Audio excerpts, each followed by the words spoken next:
doing today? Good. How are you? Great, thank you. So I was fascinated with the film, what it was that made you just want to jump on this, because I read somewhere that you were kind of skeptical at first since you had done already a shot of Andy Warhol. Yes, I mean, I was intrigued by the idea of a film of Dalí in the 70s, as opposed to his peak period in Paris in the 30s. And then my husband, who I write with, and who wrote the script, sort of said, no, think again, don't turn this down, because there's a way to do this. And there were several other scripts that sort of concentrated on art fraud, but we weren't so interested in that. He said, this is about a marriage, and the very complex marriage between these two larger than life people. And also they're getting an artist, facing death, facing the loss of his powers. It was very poignant and made him very human. And we also, so there was that, and then there was the contrast of Salvador Dalí being out and about and having these big parties and going to nightclubs in the 70s. So the whole clash of sort of 70s culture and 30s surrealism was very appealing to us. But you do briefly capture the part of Dalí signing the blank canvases. Yes. No, we wanted to include it. We felt that was important because it was also part of the sort of crisis that his life was in. I mean, I think we're catching him at a moment of crisis, with a crisis in the marriage, because Gala has fallen in love, this kind of absurd, mad love affair with this 22-year-old guy, star of Jesus Christ Superstar. And then the enormous expenses that they incurred living this lavish life in this hotel, and him having to work, and they're signing the blank sheets of paper, supposedly to be sold to dealers to do lithographs, but these were often used for fraudulent purposes.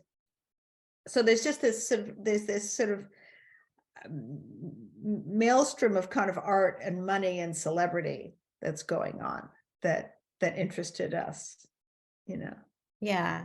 And then yes, when it comes to the relationship, I mean, we also get to see that regardless what's going on, the ups and downs in the relationship with Gala, she's still like the one she's still the one he feels inspired by for his creations. Yes. I mean, she remains however sort of destructive the relationship becomes, she is still his rock.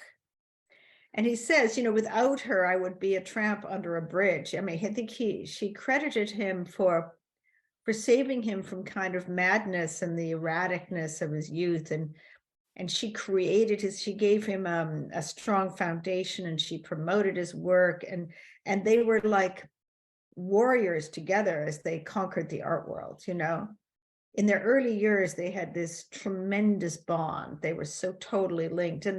And what is sad towards the end is, in New York, he's a celebrity and she's somewhat in the shadows. And you see a sort of poignant thing happening with her being sort of ignored a bit.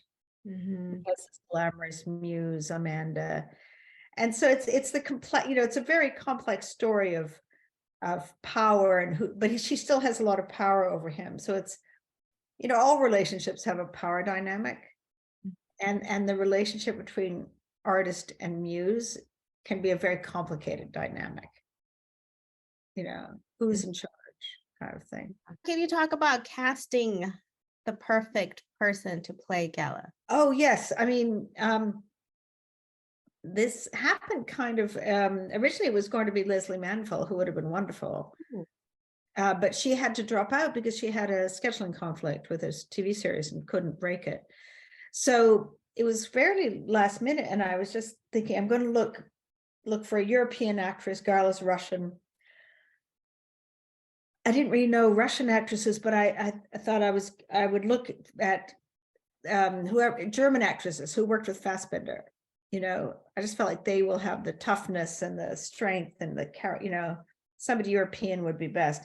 And I was just so lucky to find out that not only was Barbara Sukowa still working, but she was living in Brooklyn and, you know, available to talk, and still making great films. To talk a little about the filming, because I understand you guys were going to start in Portugal, COVID hit, and then you pretty much had to start all over. Yes, and we found, you know, we have kind of it's sort of mainly British producers and things and funding.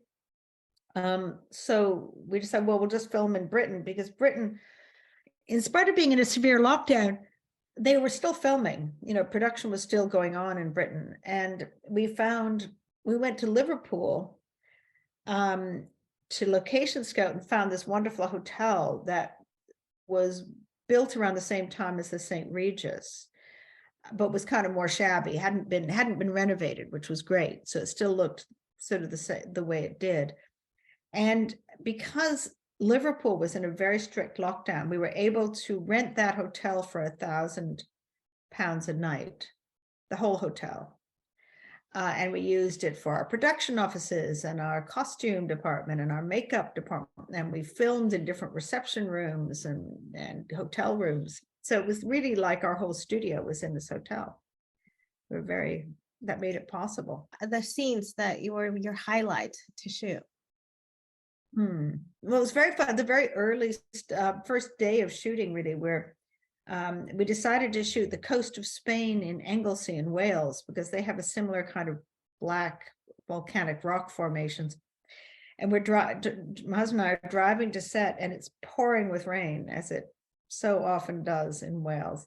And we're like, this is terrible. We will never be able to do this.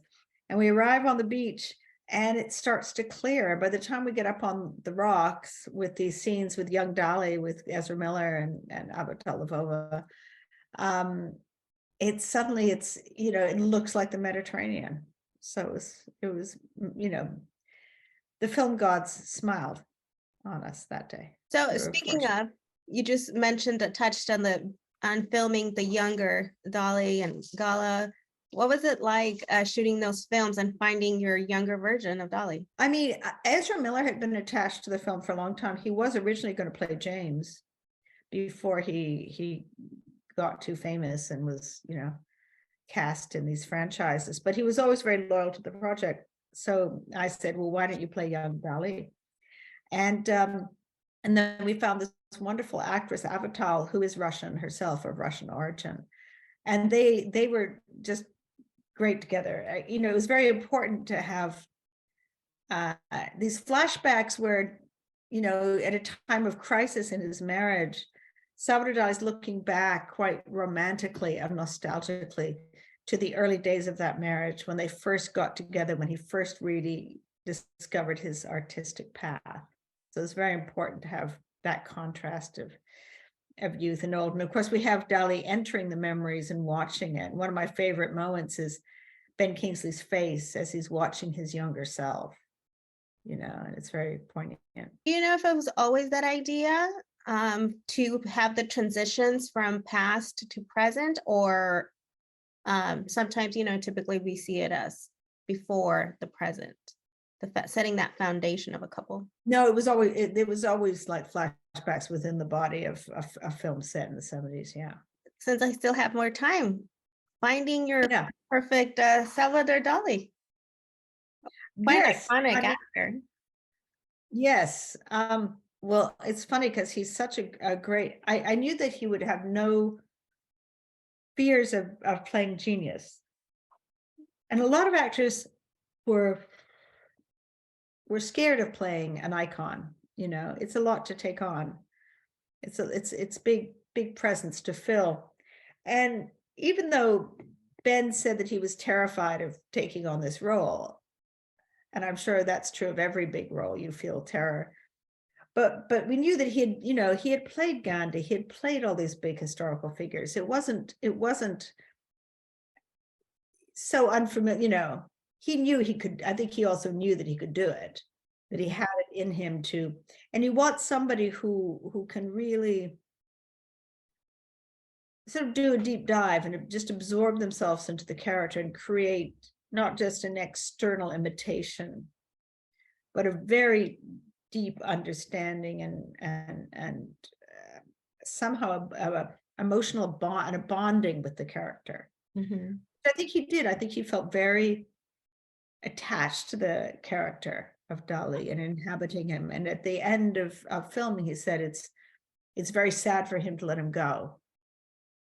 You know, it had meant so much to him, just, you know, because you imagine the intense concentration that a great actor has to become someone else. In some ways, you're living with that person for weeks. And, you know, he'd done so much reading and watching the documentaries, and he just sort of absorbed Salvador Dalí. So at the end, then you have to let it go. And it's quite sad, you know. Yeah. And he was so perfect though to deliver this flamboyant mustache.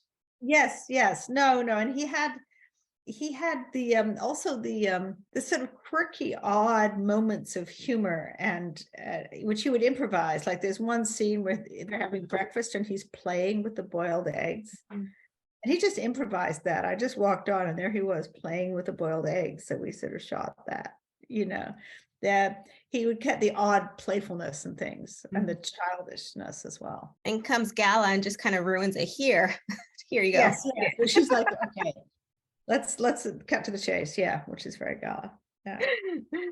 Brilliant. I mean, yes, Salvador Dalí is one Spaniard icon. It was like a big comeback during what was it, Money Heist, with all those masks. Oh, really? Yeah. Well, I believe that was him for the mask they used. That's funny. Yeah.